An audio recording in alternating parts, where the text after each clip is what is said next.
오늘 본문에서 바울은 이 편지를 마무리하면서 하나님께, 이 하나님 아버지께 영광과 찬송을 돌리고 있습니다. 자, 이 찬송, 이 송영은 사실상 이 빌립보서 편지 전체의 결론이라고 할 수 있습니다. 자, 왜냐하면 이 뒤에 남아있는 이 세 구절들은 이 개인적인 문안 인사와 축복의 말로 되어 있기 때문입니다. 그러니까 이 남아있는 21절부터 23절까지의 말씀은 말하자면 이 편지의 추신에 해당하는 부분이 될 것입니다. 자, 이제까지 빌립보서에서 바울은 빌립보의 성도들에게 여러 가지 말씀을 전했습니다. 그는 먼저 자기의 소식을 전달했고 하나님께서 그 고난 가운데에서 바울 자신을 어떻게 이끌고 계시는지를 말했습니다. 또한 그는 이 삼위일체 하나님에 대한 교리적인 지식을 가르쳤으며 또한 그 교리적인 지식에 합당하게 사는 것이 무엇인지도 교인들에게 말해주었습니다. 이렇게 함으로써 바울은 목회자로서 빌립보의 성도들을 가르치고 권면하며 인도하는 그런 모든 말씀을 모두 마친 것입니다. 그리고 나서 그는 이 모든 편지의 결론을 하나님께 돌리는 찬송으로 마치고 있는 것입니다. 하나님 곧 우리 아버지께 영광이 영원 무궁히 있을지어다. 아멘. 자, 이 말씀에서 바울은 빌립보 교회를 비롯한 교회 전체와 성도들이 존재하는 목적이 무엇인지를 말해주고 있습니다. 교회와 성도의 존재 목적은 하나님께 영광을 영원히 돌리는 것입니다. 자, 그러면 하나님께 영광을 돌리기 위해서 우리는 하나님을 어떻게 섬겨야겠습니까? 이 말씀에서 바울은 우선 하나님에 대한 호칭을 통해서 교회가 하나님을 어떻게 믿어야 하는지를 말해주고 있습니다. 그는 여기에서 하나님을 가리켜서 하나님 곧 우리 아버지라고 부릅니다. 자, 하나님은 이 성도들 각 개인 각자에게 나의 아버지시기도 하지만 또한 그들이 속해 있는 커다란 백성, 교회 전체에게는 우리의 아버지가 되어주십니다. 이처럼 모든 택함받은 성도들은 하나님을 우리 모두의 아버지라고 고백하게 되어 있는데, 자, 우리가 이렇게 고백할 수 있는 것은 오직 신약시대에 부름받은 성도들에게만 주어져 있는 특권입니다. 옛적에 구약시대의 모든 이스라엘 백성들은 하나님의 선민이라고 하는 특별한 신분을 가지고 있었지만 결코 그들은 개인적으로 하나님을 아버지라 부를 수 없었습니다. 하나님은 물론 이스라엘이라는 한 백성 전체에게 아버지와 같은 분이 되어주셨습니다. 그렇지만 이스라엘 백성들은 단 한 번도 하나님을 자기의 아빠, 아버지, 친근하신 아버지로 부를 수 있는 권리를 얻지 못했습니다. 그렇지만 하나님의 품에 계신 유일한 아들 예수 그리스도께서 이 세상에 직접 내려오신 이후에 하나님의 백성과 하나님과의 관계에는 정말 놀라운 변화가 생겼습니다. 우리 예수님은 이 세상에 계시는 동안에 친히 하나님을 아버지라고 부르셨고 또한 예수님을 믿는 모든 사람들에게도 하나님을 아버지라 불러야 한다고 가르치신 바 있습니다. 우리가 지난주까지 살펴봤던 주기도문의 말씀에서 그 기도문에서 우리는 계속해서 하나님을 아버지라고 부르도록 되어 있지 않습니까? 그리고 그 기도는 분명히 예수님께서 직접 우리에게 가르쳐 주신 것입니다.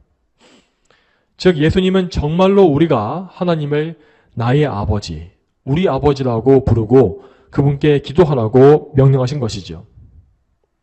여러분, 우리 예수님은 결코 아무 근거 없이 이런 말씀을 하신 것이 아닙니다. 예수님은 하나님의 독생자로서 친히 하나님께로 우리가 갈 수 있는 길을 열어주신 분입니다. 우리는 원래 우리의 죄로 인하여서 하나님께 감히 나갈 수 없는 큰 죄인들이었습니다. 우리의 죄 때문에 우리는 하나님과 갈라져 버렸고 또한 도저히 그분 앞에 나갈 수 없고 그분 앞에 설 수 없고 그분 앞에 살 수 없는 존재가 된 것입니다. 그런데 예수님은 그분의 귀하신 몸과 영혼을 희생하심으로써 우리와 하나님 사이에 막혀있는 모든 담을 헐어버리셨습니다. 그분은 그분의 희생제사로 말미암아서 우리의 모든 죄값을 치르셨고 또한 그분의 보혈로 우리를 씻겨주셨으며 그리고 그분의 의로 말미암아 우리가 하나님 앞에 나아갈 근거를 마련해 주셨습니다. 그리고 결정적으로 우리가 이렇게 우리의 입술로서 하나님을 아버지라 부를 수 있는 이유는 우리에게 아들의 영이 있기 때문이다라고 하고 있습니다. 갈라디아서 4장 4절부터 6절까지 말씀입니다. 제가 읽겠습니다. 갈라디아서 4장 4절부터 6절까지 말씀. 자, 그러나 때가 찼을 때에 하나님께서 자기 아들을 보내셔서 여자에게서 나게 하시고 율법 아래에 나게 하셨으니 이는 율법 아래에 있는 자들을 속량하시고 우리로 아들의 신분을 얻게 하시려는 것이었다. 그런데 너희는 아들들이므로 하나님께서 자기 아들의 영을 우리 마음속에 보내주셔서 아빠, 아버지라 부르게 하셨다. 자, 즉 하나님께서는 그분의 아들 예수 그리스도를 통해서 우리를 속량해 주셨고 우리에게 자기 아들의 영을 보내주신 것입니다. 여기에서 이 아들의 영이란 것은 곧 우리에게 오시는 성령님을 가리킵니다. 성령께서는 성부와 성자 하나님께로부터 보냄받으신 분으로서 우리를 도우시고 인도하시며 보호하시는 제3위의 하나님이십니다. 자, 그 성령님은 영원히 우리를 떠나지 아니하시고 우리와 함께 계십니다. 그분은 우리에게 믿음을 주시는 분인데 우리는 성령님으로 말미암아 예수 그리스도를 믿는 믿음을 가지게 되고 예수님과 연합되게 되는 것이죠. 이렇게 예수님과 한 몸을 이루는 이 연합으로 말미암아서 우리는 예수님의 아버지이신 성부 하나님을 감히 우리의 아버지라고 부를 수 있게 된 것입니다. 자, 그리고 우리의 하늘 아버지께서 얼마나 좋은 분이신가에 대해서 바울은 이렇게 말하고 있습니다. 19절 말씀에 나의 하나님께서 그리스도 예수님 안에서 영광 가운데 그분의 풍성하심을 따라 너희의 모든 필요를 채우실 것이다. 이 말씀과 같이 우리의 아버지 하나님은 그분의 아들이신 예수 그리스도를 우리의 중보자로 주시어서 우리가 그리스도 안에서 하나님께 언제든지 담대히 나아갈 수 있게 해주셨습니다. 자, 만일 우리에게 이 중보자이신 예수님이 없었더라면 우리는 하나님께 나아가는 일을 늘 망설여야 했을 것입니다. 자, 죄인인 인간이 하나님께 나아가는 것은 애초에 불가능하고 또한 나아갈 방법이 있다 할지라도 그것은 정말로 여간 복잡하고 어려운 일이 아니기 때문입니다. 여러분, 구약의 출애굽기와 레위기에 기록되어 있는 율법들을 잘 보시기 바랍니다. 거기에 나와 있는 이 성막에 대한 율법과 제사법과 정결법, 절기법 등등 자, 이러한 법들은 모두 다 하나님의 백성이 하나님께 나아가기 위해서 그분과 교제하기 위해서 필요했던 법칙들이었습니다. 그런데 그 법칙들이 얼마나 복잡하고 어렵습니까? 또한 그 법을 지키지 못했을 때에 따르는 징계는 또 얼마나 무섭습니까? 물론 이 모든 구약의 율법은 모두 예수 그리스도께서 이루신 구속의 사역을 미리 보여주는 예표로서 참으로 영광스럽고 복된 법이었습니다. 그렇지만 동시에 이 율법은, 구약의 율법은 우리 죄인들이 하나님 앞에서 얼마나 합당하지 않은 존재인지를 너무나 잘 보여주고 있는 것입니다. 하나님께 나아가기 위해서 이스라엘 백성들은 늘 불쌍한 짐승들의 생명을 희생시켜야 했고 또한 그 희생제사를 평생에 자주 반복해야 했습니다. 구약의 이스라엘은 그 모든 율법의 모형들을 통해서 그들의 구속자가 되시는 예수님을 멀리서 바라보고 믿은 것입니다. 그들은 평생에 유일한 구원자이신 메시아 예수님을 사모하고 갈망했지만 결국 예수님이 오시는 것을 보지 못하고 그들의 생을 마감했습니다. 그렇지만 우리는 우리의 중보자이신 예수 그리스도를 명확히 알 수가 있는 이 복된 시대에 살고 있는 것입니다. 우리는 예수님 덕분에 언제든지 믿음으로 하나님께 나아갈 수 있는 특권을 얻었습니다. 그리고 우리 성도 각 사람은 모두가 움직이는 성전이 되었습니다. 우리에게는 하나님의 영이신 성령께서 항상 거하시기 때문에 우리는 언제 어디서나 하나님이 임하시는 거룩한 성전이 된 것이지요. 그러므로 우리는 언제 어디를 갈지라도 그 장소에서 하나님께 엎드려서 기도하며 하나님을 뵐 수가 있는 것입니다. 우리의 가정에서, 우리의 직장에서, 우리의 잠자리에서, 또 우리의 병상이라 할지라도 우리는 언제나 하나님께 나아갈 수 있습니다.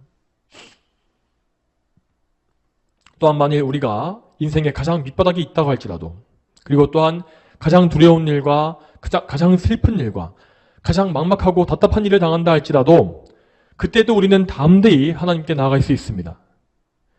우리의 예수님은 언제라도 깨어 계시며 우리의 일거수일투족을 다 아시고 우리와 함께 하시는 분입니다. 그분께서 하나님과 우리 사이를 중보하시는 그 사역은 단 한순간도 그치지 않습니다.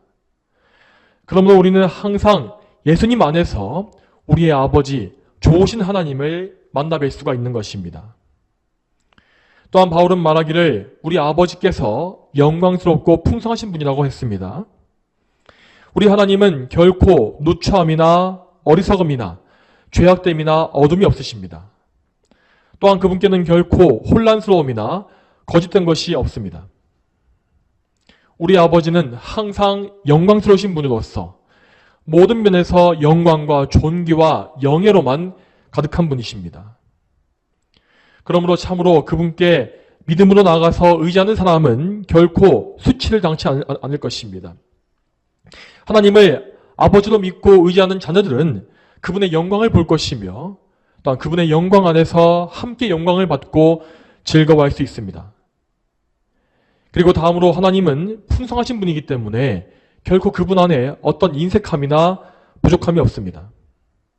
여러분, 우리 하늘 아버지는 정말로 이 세상의 모든 것을 다 소유하시고 계시는, 또한 통치하시는 가장 큰 부자이십니다.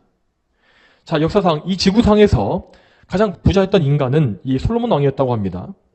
자, 그의 재산을 우리 돈으로 환산하게 되면 대략 2,700조 원 정도가 나온다고 합니다.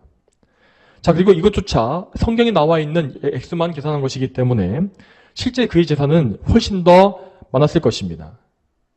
지금 이 세상에서 가장 큰 부자는 미국의 일론 머스크라고 합니다. 그런데 그의 재산은 솔로몬의 10분의 1 정도에 불과하다고 하죠. 자, 솔로몬 왕에게 이렇게 엄청난 부유함을 주신 분이 누구십니까? 그분은 하나님이십니다. 그런데 하나님께서 솔로몬에게 이러한 부를 주신 이유는 그가 영광스러운 그리스도의 모습을 예표하는 존재였기 때문입니다. 솔로몬은 하늘에 오르시고 영광을 받으신 그리스도의 모형이었고, 또한 그가 통치하는 이스라엘 왕국은 그리스도의 영광스러운 왕국을 미리 보여주는 예표였습니다. 물론 우리가 보기에 저 솔로몬은 정말 대단한 부자였고, 그리고 정말 부러운 사람일 것입니다. 그렇지만 우리가 분명히 알아야 할 사실이 있습니다. 그것은 그 대단한 솔로몬 역시 단지 우리 예수님을 아주 조금만 맛보여주는, 아주 일부만 보여주는 작은 예고편, 작은 모형에 불과했다는 것입니다. 누가복음 11장 31절 말씀에서 우리 예수님은 당신 자신을 가리켜서 솔로몬보다 더 큰 이라고 하셨습니다. 이 말씀대로 우리의 구원자이신, 우리의 구원자요, 우리의 주인이신 예수님은 저 영광스러운 솔로몬보다 훨씬 더 영광스럽고 부유하신 분입니다. 그리고 우리는 중보자이신 예수님을 통하여서 온 세상을 소유하시는 하나님을 우리의 아버지로 모시고 있습니다. 자, 그러므로 우리는 하나님의 풍성하심을 반드시 알고 믿어야 합니다. 자, 여러분, 그러면 우리는 왜 구약시대의 성도들과 같이 이런 물질적인 풍부함을 누리지 못하는 것입니까? 자, 구약시대의 아브라함이나 이삭이나 욥이나 솔로몬 등등은 모두 다 큰 부자였다고 했는데 왜 지금은 하나님께서 성도들에게 그러한 부유함을 주지 않으시는 것일까요? 자, 다시 말씀드리지만, 자, 구약의 성도들에게 주어진 이 물질의 복은 그들에게 주신 영적인 복의 상징에 불과했습니다. 하나님께서 그들에게 부를 주신 이유는 장차 그리스도의 교회에 부어주실 놀라운 영적인 부유함을 예표하기 위한 것이었던 것입니다. 그러므로 이미 예수 그리스도께서 오셔서 모든 구속의 은혜를 부어주신 지금 이 신약 시대에는 더 이상 그러한 이 세상의 하찮은 모형이 필요치 않은 것입니다. 만일에 저 구약에 부유했던 성도들에게 우리가 누리고 있는 바 이 그리스도의 복음과 신구약의 성경 전체와 교회에서의 생활 등을 말해준다면 그들은 자신의 모든 재산을 다 팔아서라도 이 영적인 복락을 가지고 싶어 했을 것입니다. 그러므로 성도 여러분, 우리는 참으로 그리스도 안에 있는 이 풍성한 영적 복락, 부유함을 기뻐하는 믿음을 가져야 합니다. 만약 우리가 여전히 우리의 물질적인 결핍을 슬퍼하고 있고 또한 이 세상에서 부자가 되기를 갈망하고 있다면 우리는 아직도 그리스도 안에 있는 보화를 잘 모르고 있는 것입니다. 여러분, 우리는 이 세상에 대해서 그리고 이 세상의 물질에 대해서 우리 예수님의 관점을 가질 수 있어야 합니다. 방금 말씀드린 솔로몬의 영화는 정말 대단한 것이었습니다. 하지만 우리 예수님은 그 영화에 대해서 결코 대단하다고 말씀하신 적이 없습니다. 누가복음 12장 27절 말씀에서 우리 주님은 이렇게 말씀하십니다. 누가복음 12장 27절 말씀 제가 읽겠습니다. 자, 들판에 백합꽃들이 어떻게 자라는지 생각해 보아라. 그것들은 수고도 하지 않고 옷감도 싸지 않으나 내가 너희에게 말하니 솔로몬이 그의 모든 영광으로도 이 꽃들 중 하나만큼 차려입지 못하였다.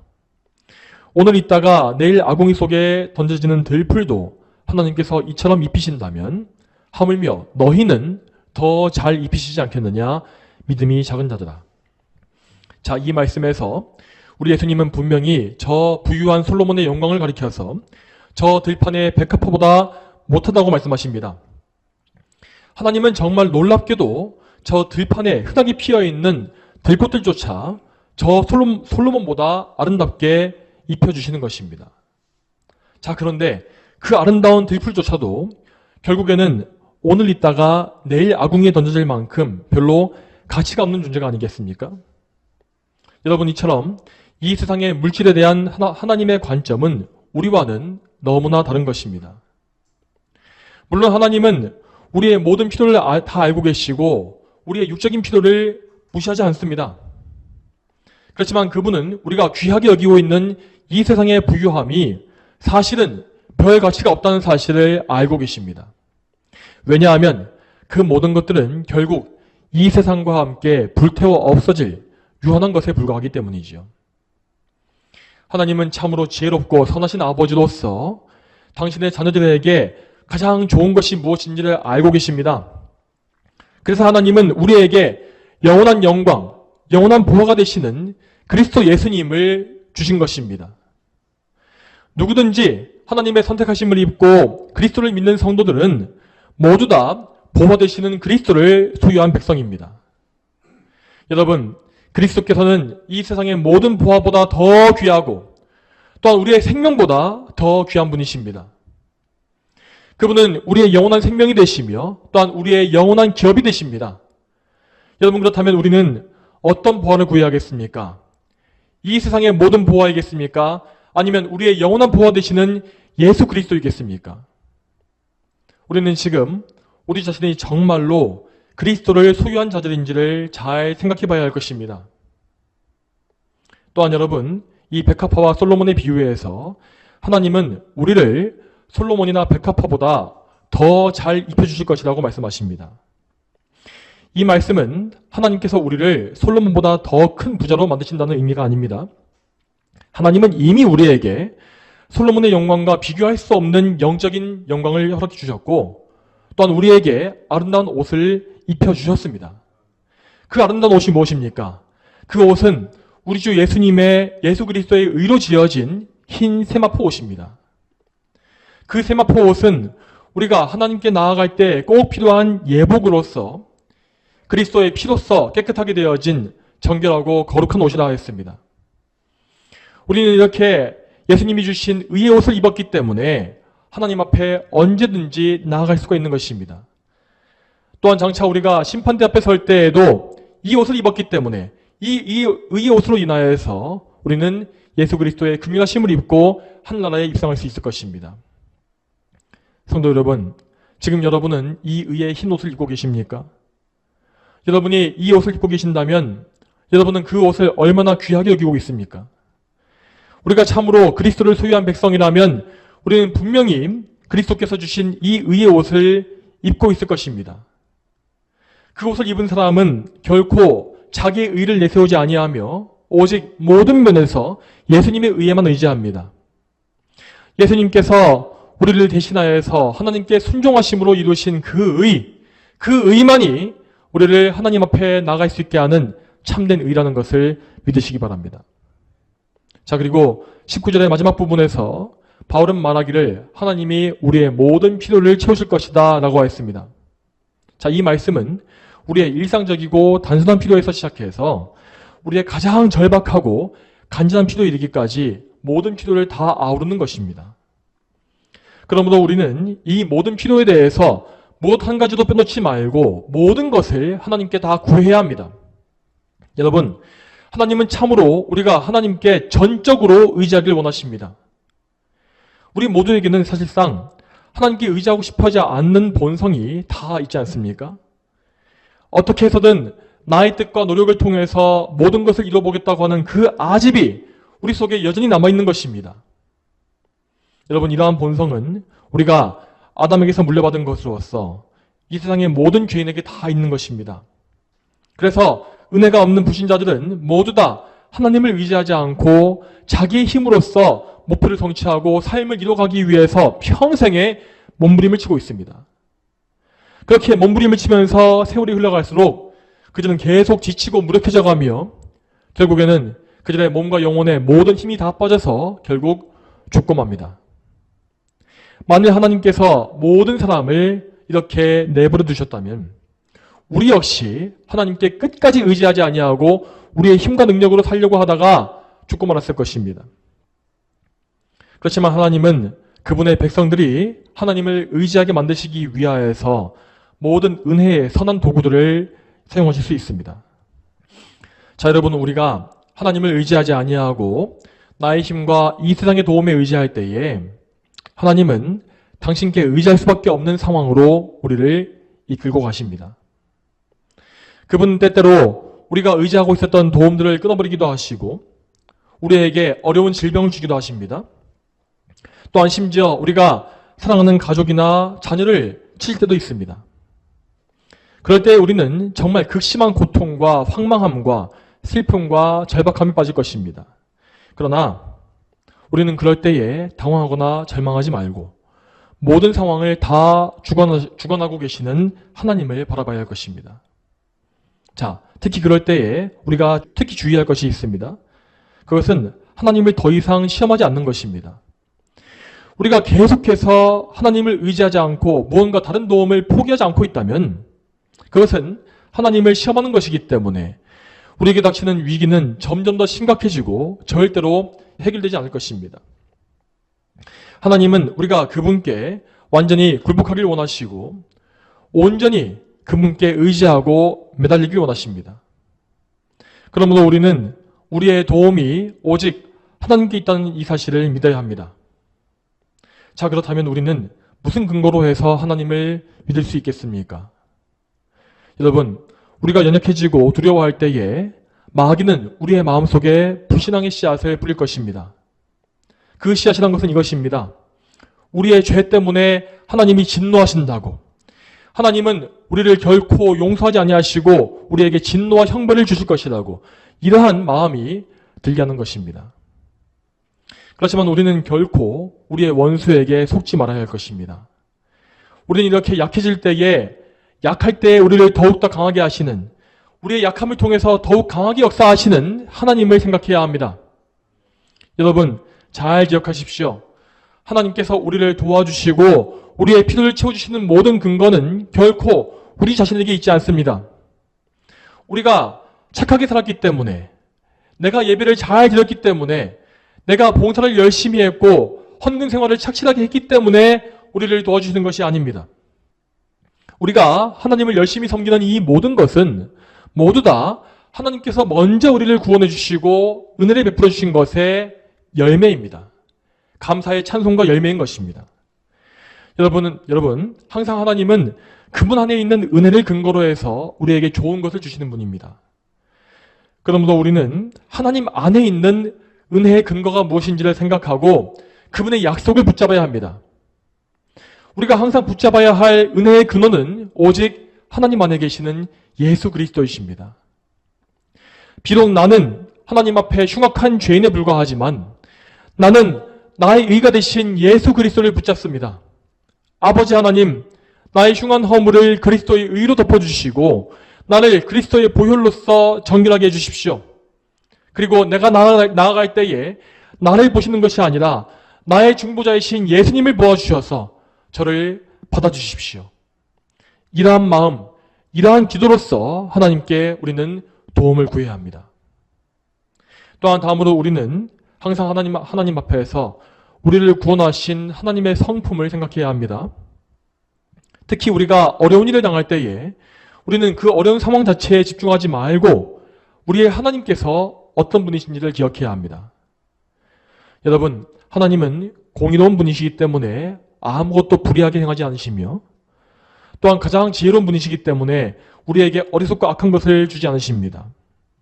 또한 하나님은 전능하심으로 우리에게 일어나는 모든 일에 절대 실수가 없으시고 또한 철저하게 모든 일을 통제하고 섭리하십니다. 또한 하나님은 선하신 분으로서 어떤 상황에서라도 우리에게 가장 좋은 것, 가장 유익한 것을 주실 수 있습니다. 무엇보다 하나님은 우리의 모든 것을 미리 예정하신 분이기 때문에 우리에게 주시는 모든 상황은 다 하나님의 철저한 예정과 계획 안에서 이루어지고 있는 일입니다. 그러므로 우리는 정말로 모든 것을 하나님께 맡기고 그분을 신뢰하면서 오직 그분의 선하신 뜻이 이루어질 것을 믿고 의지할 수가 있다는 것입니다. 자, 여러분, 이처럼 하나님은 우리를 예수님을 통해서 받아주시며 또한 모든 선하신 계획 가운데서 인도해 가시는 분입니다. 그러므로 우리는 전적으로 우리 자신을 하나님 손에 맡기고 그분께서 우리 모든 필요를 채우실 것을 신뢰하며 살 수 있습니다. 자, 이제까지 우리는 이 19절의 말씀을 통하여서 하나님이 얼마나 좋으신 아버지신지를 생각해 봤습니다. 우리는 참으로 우리의 아버지신 하나님을 성경 말씀대로 믿고 그분을 나의 아버지라고 고백하며 전적으로 그분께 의지할 것입니다. 자, 그렇다면 다시금 이 20절 말씀으로 가보겠습니다.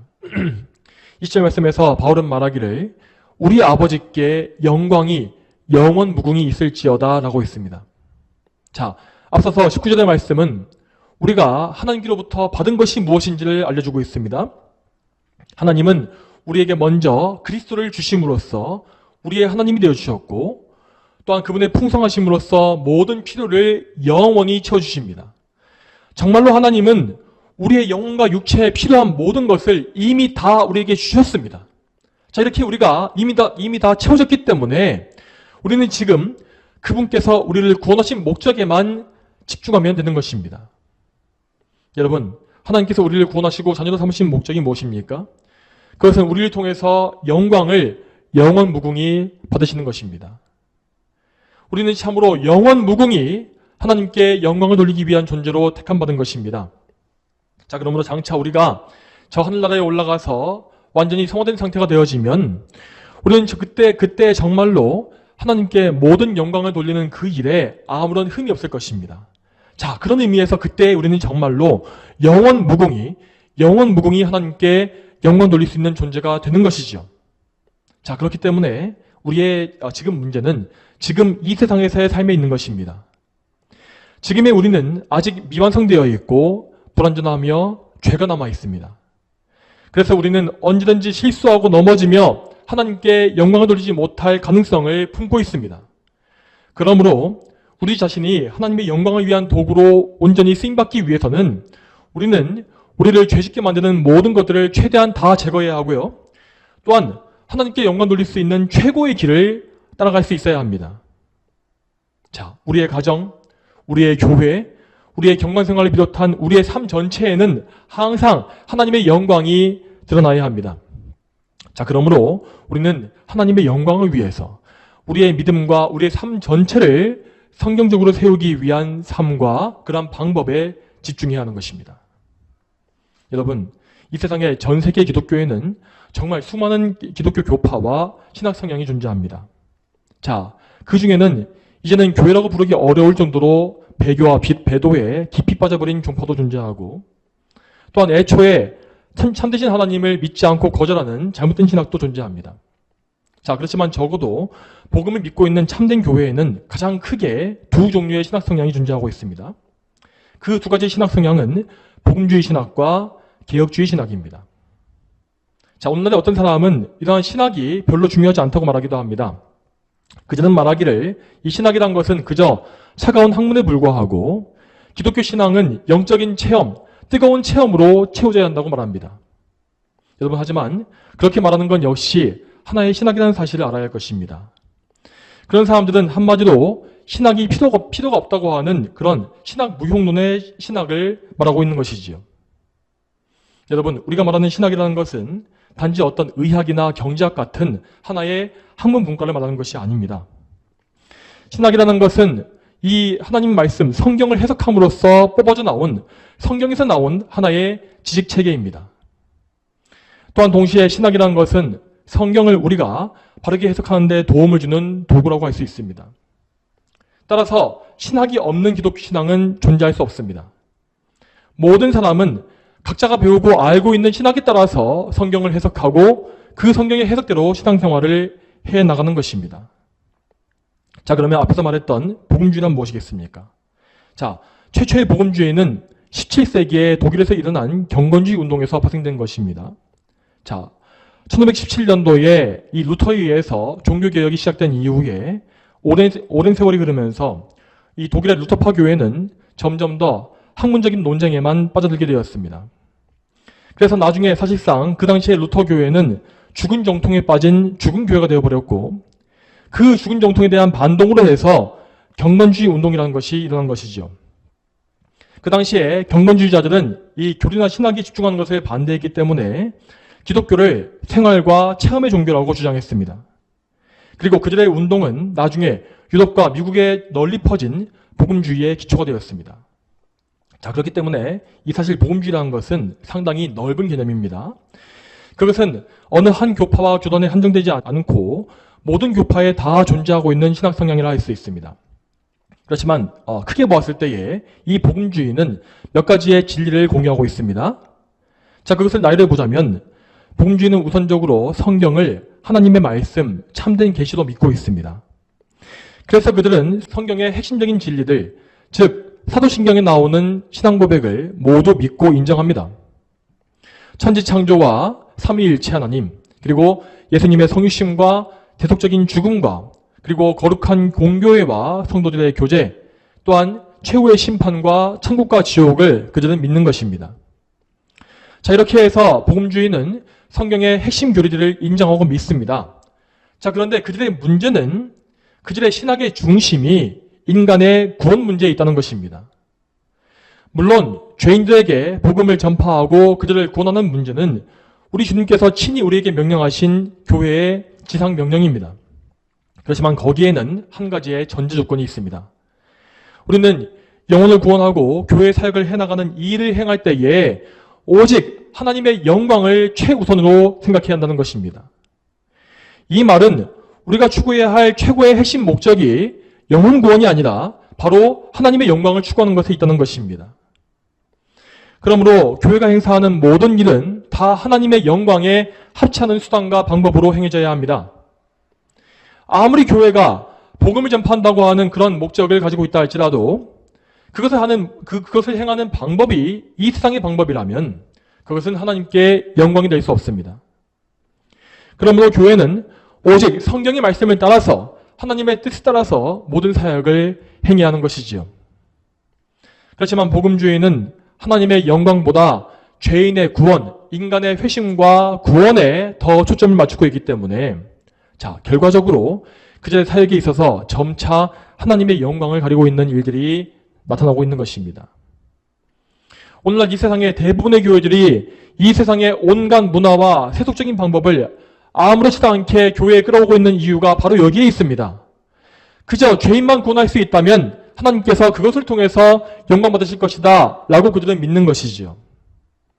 그렇지만 하나님은 절대 그분의 뜻에 맞지 않는 방법으로는 영광을 받지 아니하십니다. 그러므로 교회는 모든 일을 행하는 과정에서도 결과뿐이 아니라 과정에서도 언제나 하나님의 뜻에 순종해야 합니다. 자, 그러면 다음으로 개혁주의란 무엇이겠습니까? 개혁주의는 다른 말로 칼빈주의라고도 부르는 신학체계입니다. 앞에서 말씀드린 복음주의가 영혼 구원을 최우선 목적으로 삼고 있다면 이 개혁주의는 하나님의 영광, 하나님의 주권을 그들의 궁극적인 목적으로 삼습니다. 개혁주의 신학은 언제나 하나님의 주권에 복종할 것을 가르치시며 모든 일에서 하나님의 영광을 최우선적으로 생각하고 내세웁니다. 자, 여러분, 우리가 하나님의 주권에 순종할 수 있는 길은 오직 그분의 말씀인 성경에 기록되어 있습니다. 따라서 개혁주의는 오직 하나님의 계시인 성경에만 집중하며 그 성경에 권위가 있고 또한 오류가 없다는 사실을 믿습니다. 그리고 개혁주의는 그 오류가 없는 성경의 모든 구절이 서로 모순되지 않고 부딪히지 않게 해석해서 삶에 적용하는 데에 집중합니다. 그렇기 때문에 개혁주의 신학에서는 이 교리문답이나 신앙고백이 발달하게 된 것이고 또한 질서 있고 세계적인 신학이 발달하게 된 것입니다.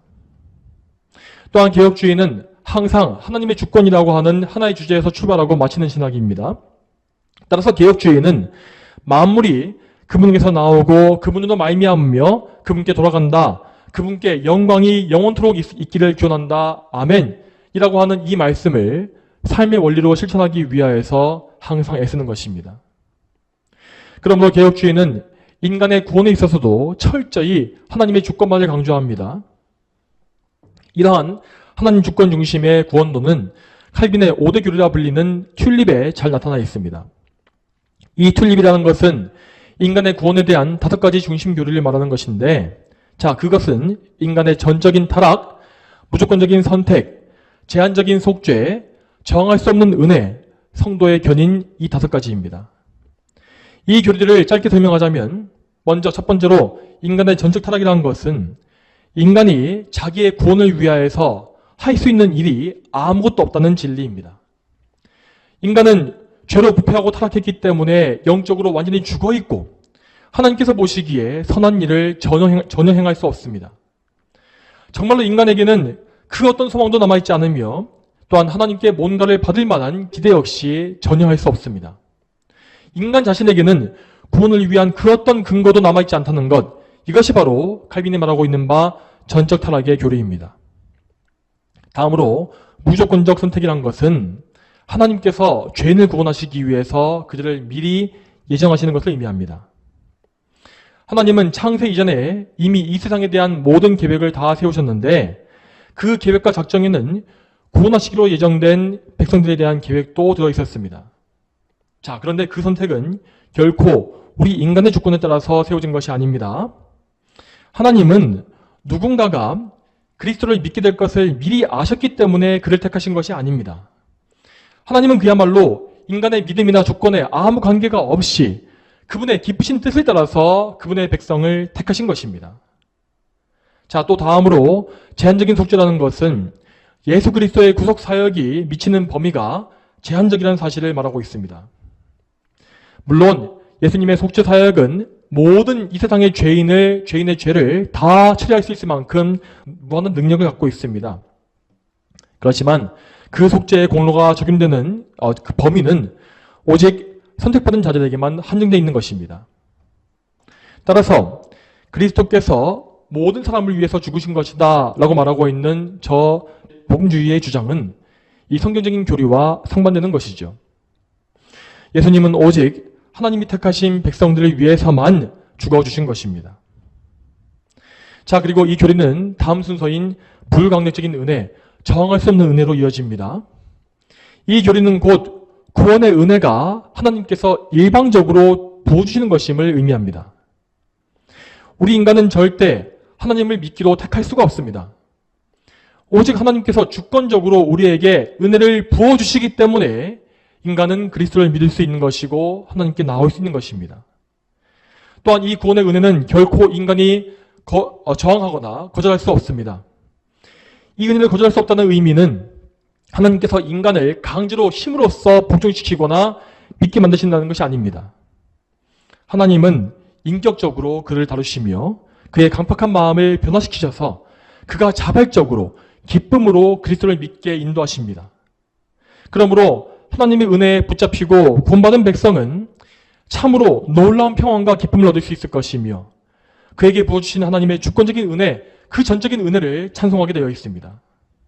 자, 마지막으로 칼빈의 5대 교리 중에 마지막은 성도의 견인 교리입니다. 여기에서 견인이라는 것은 그를 끌고 간다는 것이 아니라 끝까지 참고 인내해주는 것을 의미합니다. 하나님은 그분의 능력으로서 모든 성도를 안전하게 붙드십니다. 그래서 이 세상에 속한 그 어떤 것도, 그 어떤 능력과 그 어떤 권세도 그분의 구원을 취소할 수는 없습니다. 하나님은 그 어떤 일이 있을지라도 그분이 택하신 백성을 버리지 아니하시며 그들을 끝까지 참아주시고 또한 거룩한 성화로 이끌어 가십니다. 그리고 이러한 견인의 은혜가 있기 때문에 성도는 그들의 믿음의 여정을 끝까지 완수하고 인내를 이룰 수가 있는 것이죠. 자, 여러분 잘 보십시오. 우리 개혁주의 구원론은 이처럼 철저히 하나님의 주권에 그 중심을 두고 있습니다. 오직 하나님께서 우리를 구원하시며 구원에 우리의 공로는 전혀 필요하지 않습니다. 우리 구원의 공로는 오직 우리의 구주이신 예수 그리스도께 있는 것입니다. 또한 우리 개혁주의 신학은 성경의 적용 문제에 있어서도 하나님의 주권에 무조건적으로 순종할 것을 가르치고 있습니다. 예를 들어서 여성 목회자 안수나 동성애 문제에 대해서 개혁주의는 성경의 문자적인 해석을 고수하며 거기에서 물러서지 않습니다. 그 외에도 개혁주의는 교회와 우리의 삶의 모든 영역에 대해서 성경적인 원칙만을 견지합니다. 정통개혁주의는 그 어떤 경우에도 인본주의적인 생각으로 성경을 왜곡하지 않으며 또한 오류가 없는 하나님 말씀을 절대적으로 따르기 위해서 힘쓰는 신학입니다. 성도 여러분, 그러므로 우리는 우리가 지금 추구하고 있는 바 이 개혁주의 신학의 노선을 굳게 붙잡고 여기서 이탈하지 말아야 합니다. 이 신학은 예수님과 사도에서 시작해서 종교개혁자들에 의해서 계승되어진 역사적인 정통신학입니다. 우리는 이 정통신학에 입각해서 성경의 모든 교훈을 절대적으로 따라야 하며 또한 그 어떤 면에서도 이 세상에 틈을 내어주지 말아야 할 것입니다.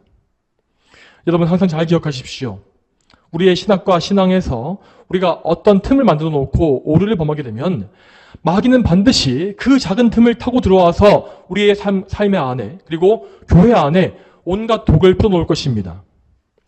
그렇게 되면 결국 그 교회와 성도는 걷잡을 수 없이 무너지게 되어 있고 결국 배도와 배교로 깊이 빠져들어갈 수밖에 없는 것입니다. 이러한 이유로 해서 복음주의의 넓은 범위에 속해 있었던 교회들은 결국 자유주의를 비롯한 온갖 오류에 영향을 받게 되었습니다.